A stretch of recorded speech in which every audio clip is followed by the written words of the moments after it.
So we have studied already how to do the proportioning of a trapezoidal footing. Okay. Now we will understand the theory behind proportioning of a strap beam or a cantilever footing. Okay. From this image, what can you see? There is an eccentric foundation over here. The column is right at the edge of the footing. This square you can see is the footing, and the column is not centrally located as in usual cases. This is right at the end. Okay, and we have another column which is close by, and we are connecting this particular foundation to the foundation B. Okay, when will you get such kind of cases in on site is, let's say you have a plot and in the plot what happens is, let's say you have to lay the foundation right at the end. So you keep your column right at the end. Now when you are allowed to keep columns, usually you'll have to leave the setbacks.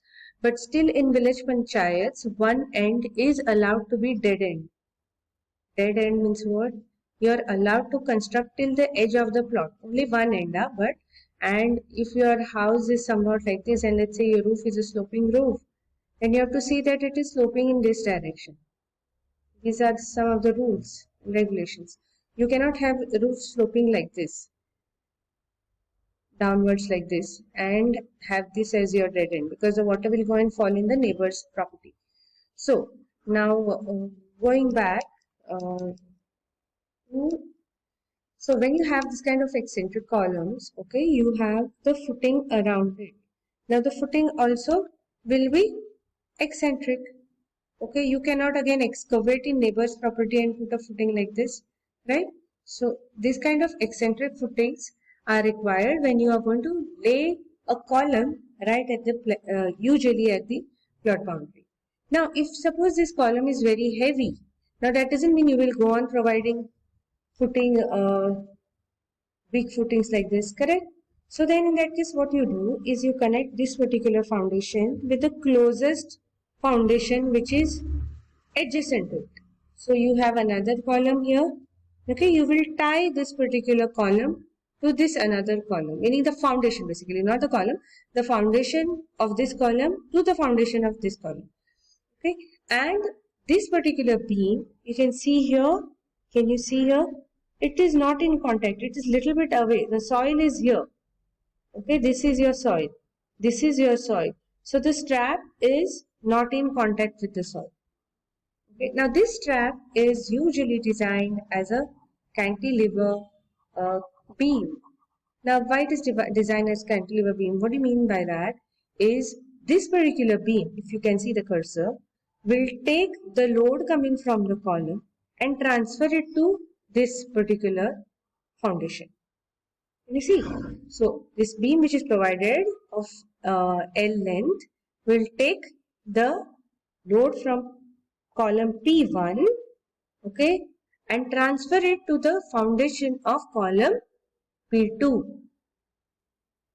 That means when you are designing it, you are going to consider it supported on P2. Okay, it is free at P1 end, it is fixed at P2 end. Okay, so then we have these, let's understand the entire diagram clearly. So the first column here, which is eccentric, is P1, the second column is P2. Okay, then the reaction to the foundation of P1 is R1, reaction to the foundation of P2 is R2. Width of the foundation of P1 is L1, I have marked it here on top. Okay, width of the foundation of P2 is L2. Center to center distance between R1 and R2 is L dash. Okay, now here there is little bit of confusion. You have to be a little careful about what is being drawn. Okay, so what I'll just redraw this again over here. So you only for P1. Okay, so you have P1 like this. Okay, and then you have the footing like this down. Okay, now this is not centrally located. If this P1 was centrally located, it would have been somewhere here. But right now it is not. So this current center line of the column is, let's say, here. Can you see what I'm trying to say? The center line of the foundation I have marked in red. Let it look like a center line. I'll draw it again. Okay. So center line of the column is marked in purple. Center line of the foundation is marked in dotted red. The difference between these two center lines is the eccentricity, which is marked as E. I've marked the same thing, just it is little congested, so you may not be able to understand. So difference between these center lines is E. Okay. Now what is this? From the edge of the foundation to the center line of the column, this will be nothing but C1 upon 2. What is C1? C1 is the width of the column 1. Okay, that's why I've marked it here. C1 upon 2. What is C1 upon 2? The center line of the column, purple line, and the face of this foundation, or the face of the column, which is same as the face of the column. It's flushed with the foundation. So that is C1 upon 2. Okay, and this full thing is L1. Please understand this, and I would request you all to draw this figure while I'm teaching, or pause the video and draw this figure. Otherwise, things will be slightly complicated to understand the equations eventually. Okay, so now from here, let's now start proportioning the footing. Now, taking moments about P2. Now, P2 is not eccentric. It is right at the center of the foundation. So, we're trying to take moments about P2. What do I get? I will get R1 here. This is R1 into a distance between R1 and the center line P2 is L dash. So, R1 into L dash will be equal to P1 into L. What is L? L is the distance between P1 and P2. If you want, you can write down somewhere, okay? I'll write it here. L is the distance P1, P2. Okay, so from there, I will get R1 L dash is equal to P into L. So cross multiplying, I get the reaction as P1 L upon L dash. Okay, again from the equations of equilibrium, static equilibrium, addition of reaction will be equal to addition of load. So R1 plus R2 is equal to P1 plus P2. Okay, now let's look at this figure. Okay, let's look at this figure. I had drawn it here, right? Now this is my full thing from here to here is L1. Now, if I write E plus C1 by 2, E, this is E. What is E? From here to here. I'll use some other color. Okay. This is E. Okay. And what is this? C1 by 2. So, E plus C1 by 2 will be equal to L1 by 2. Here, this full thing. Correct, no? E is from here to here plus C1 by 2 is here to here. That is as good as half of L1. So, I can write L1 is equal to 2 times E plus C1 by 2. So, that is what I have written here. Okay. L1 is equal to 2 times E plus C1 by 2. B is equal to, what is B? B is nothing but width of the footing. Now, I have not marked B anywhere. Why I have not marked? Because B will be perpendicular to this L1. If you want, you can write it as B1 because it's the width of the first footing. Right? So, B is going to be perpendicular to L1. So, it will not be seen. Okay, I can mark it here. So, this is going to be my B. I'll mark it as B1. Okay, so I get B1 is equal to R1 upon L1 into QS. Now, when you start with the design, it will start with a trial value of E. You will have to decide on what is any nominal value of E you will have to start with. So, once you get the value of E, the column width you will get the value of L1, that is the width of the eccentric foundation, and B1 you get from this equation. Now, L2 is equal to P2 upon B into QS. So, knowing L1 L2, you know the value of L1, N2, you know the value of P1, P2, L dash, R1, R2 can be determined. Okay. Okay, so next we are doing a numerical on trapezoidal footing.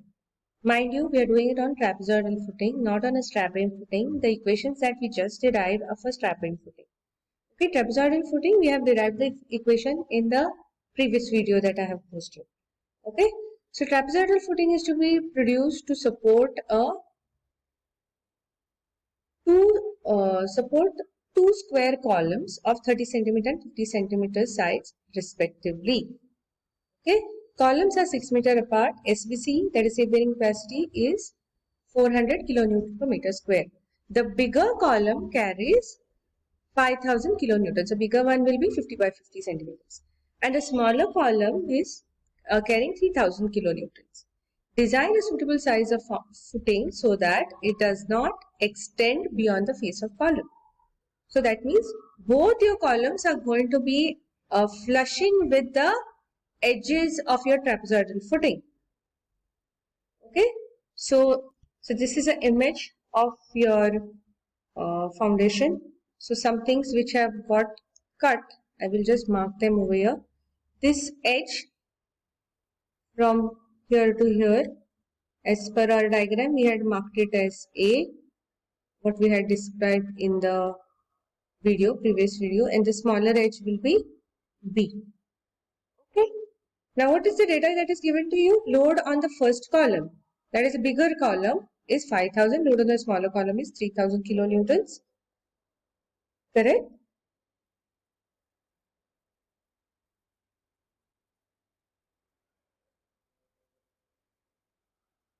Okay. And L is 6.8 meters. This is given as shown in the figure. L1 is 6.4 meters, that is center to center distance between the two columns is 6.4 meters. And inner distance, okay, out to out you can say is L1, L dash, that is 6 meters. This is what is given to you. And what you need to do, you need to proportion the footing. You have to find the value of A and B, small a and small b. Now the basic requirement while proportioning this footing is the centroid of the trapezoidal foundation.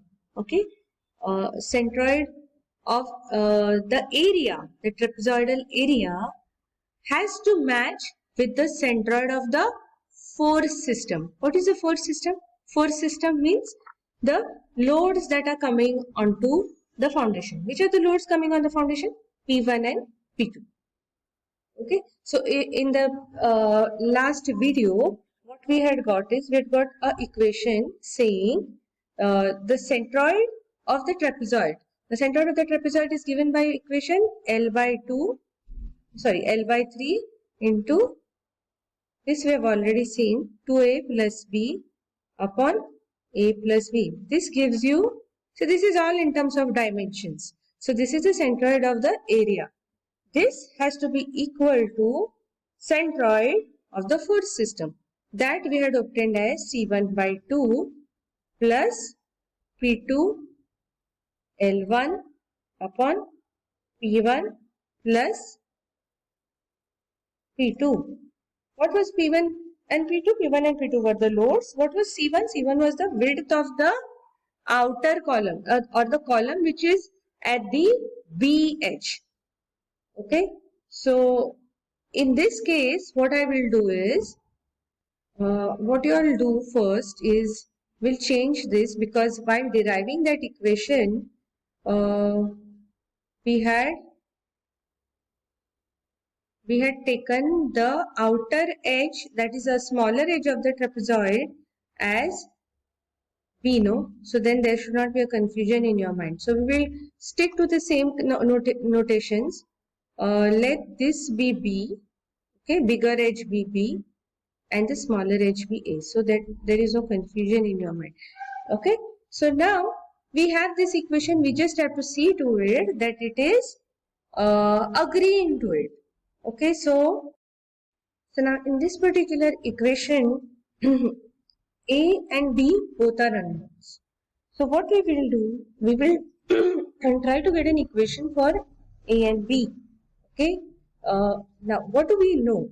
We know area is given as, what is the area of a trapezium given as? Area is given as A plus B by 2 into L. What is the other way to determine area of foundation? You might have studied in the DCS chapter. How do you determine area of a footing? Load divided by bearing capacity. So what is the load here? Will be equal to P1 plus P2 upon S. This probably you must have done. So now what I am doing? I am just trying to rewrite this. So A plus B, 2 I am getting on the other side. Okay, divided by L. What is the value of L? L is going this side. Okay, okay, I will just write this, then erase this, because so what I'm doing is P1 plus P2, 2 I'm taking on the other side, divided by L into QS.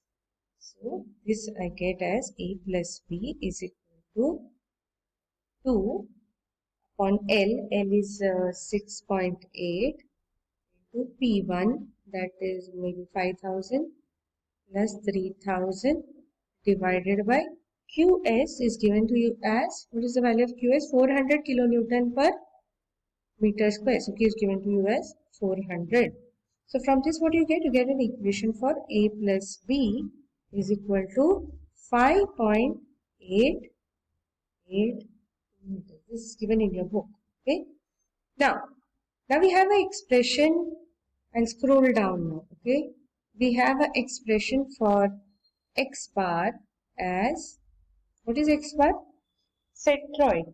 Centroid of the foundation is given as C1 upon 2 plus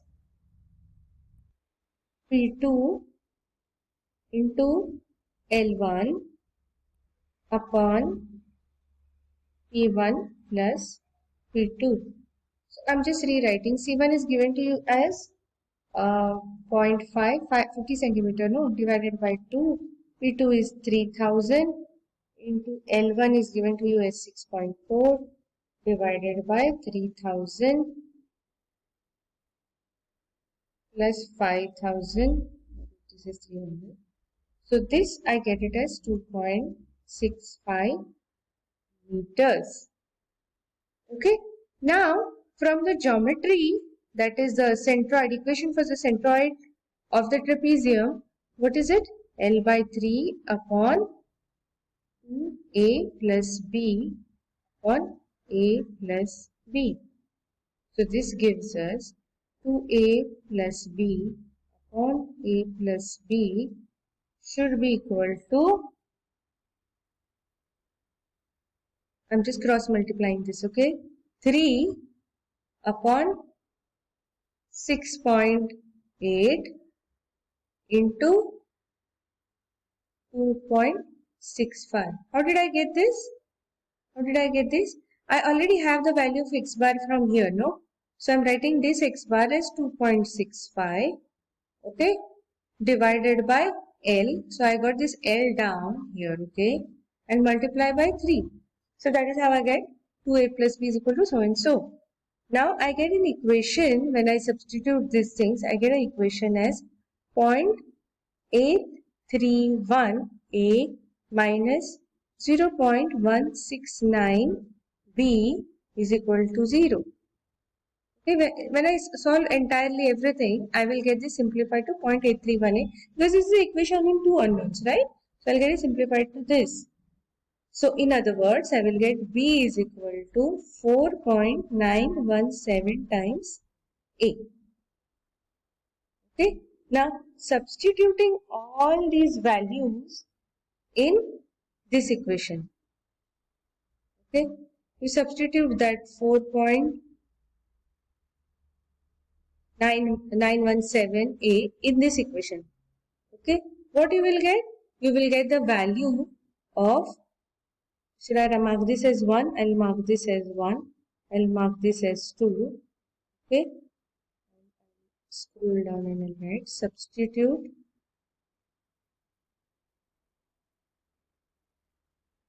in equation 1, you will get value of A as 0.994. So if A is 0.994, substitute back in equation 1, you will get value of B as 4.884. Okay. Now that doesn't mean you will provide exactly this. You can provide slightly more. Not too much more, because again these x bars may not coincide. So I'm rounding this up. I'm rounding this up as 1 meter, and I'm rounding this B as 4.9 meters. Okay, fine. So that is how you carry out proportioning of